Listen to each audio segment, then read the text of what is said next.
Hi guys, welcome back to my channel. Mayam ngasidi Patanjali Noodles hobagi recipe mayam da share tawjarake.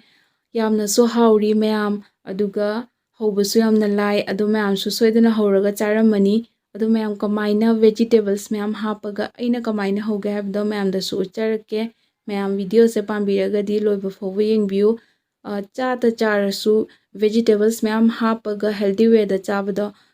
Hausu hauri aduga puksu thali ado vegetable singse ai loina chopping tawba loire asise mangan sisu hap toine asise nungdang chupama tingsalame cup amamuk oigani aduga alu keka se loina chopping tawba loire ma'am sumaina sang tawraga chop tawre ado ma'am na kamaina mongda pamge haibado do chop tawbiro aduga sumaina khara pa na tilhau kasisu chopping tawre ado sumaina tawre ma'am aduga mayam mathang loina ucharake aduga noodles se Patanjali gi noodles ne se packet manga khak lowre ado mayam mathang loina ucharake kamaina tawge haibado ahan bada sigi se mangan se ahumlak city kam dhole aduga hojik se yamna budi munbado oide adum khara kalli ado sumai tawre aduga hojik khang sahalaga tablespoon manga khak thau hapchare aduga mayam su Changdo mayamna hapiriba potsingduki changdo yengaga dum hapiro ahanbada manganse minute anirom sumaina thausida medium flame da thamaga sise ngothoe aduga hojik alu hapchalle alu se hapaga mu minute ahummu medium flame da thongdoine loina ado medium flame da thamaga alu se mu minute ahummu thamani aduga mathang da kamaina tawge habada ucharake sumaina ngawrine kanda packaging se loina lawthoani sumaina noodles hawraga chabase chaklama su dum chaba yare chaningba matamda natragana hojikti school college office loi hangnaramnina tiffin da hapaga puge so dum puba yare yam hawe pukso dum charaga thanbada oibada ado healthy su oiba hojikse minute ahum lom ngawraba matungda ngasai tilhaudo adusu mu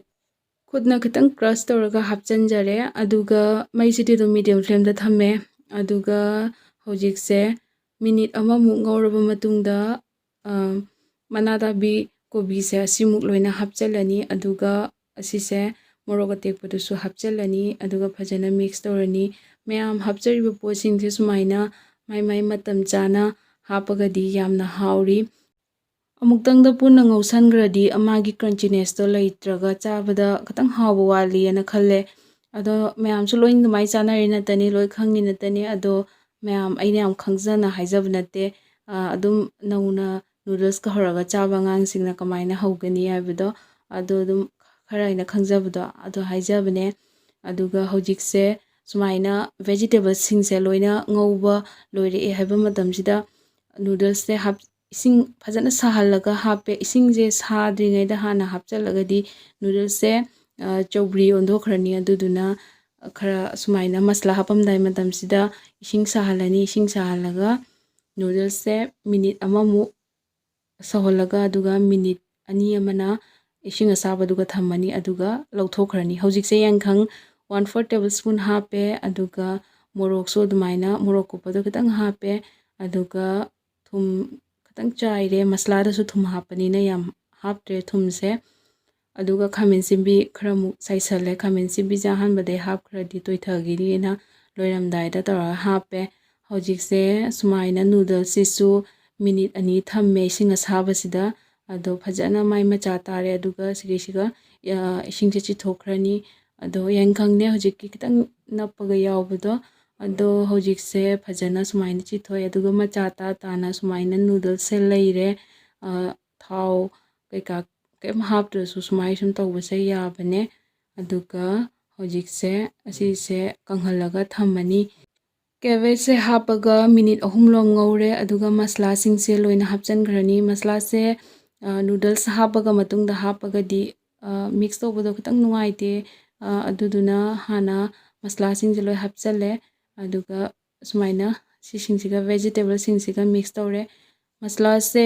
packet mari khak hapkhre aduga hojiksiga masla hapal loiraga mix tawba loiraga noodles singse loi hapchallaga mix tawrani medium flame da sum thamaga mix tawba loibaga adum mayam ready oire vegetables Patanjali Noodles se vegetable hapasisu mayamgi manakta leiba available oiba vegetables ngaido hapio aigi soigi manakta leijaba singdo hapjabane ado sumai tawraga yamna mix tawraga loire aduga yamna su haure mix tawba loiraga minute amamuk thammani aduga dum loire mayam mix tawba loiradi noodles hobasisu loire punna minute 10 mukti change sumaina Patanjali ki vegetables noodles se hobase loire mayamsu sumaina healthy way da horaga chabiyo angangsingnasu soidna yamna pamgani khalle aduga chasu mayamdi mi mayam loi chanaramani ko chadaba misu leiramroi ado aina kamaina horaga chage habdo mayamda su chabane mayam hawgadaba manbra aina comment da habiramo yamnadi hawre mayam aduga hojikse serve tawrani aduga charani mayamsu soidna chabiyo aduga mathangda mayamna kai video pamge habdo mayamna pam video da comment da habiramo ai soidna tawjarake mayam ai video se pambiragadi like share subscribe comment tawbiramo thank you for watching mayam mathangda mayam ge no video thangatjarake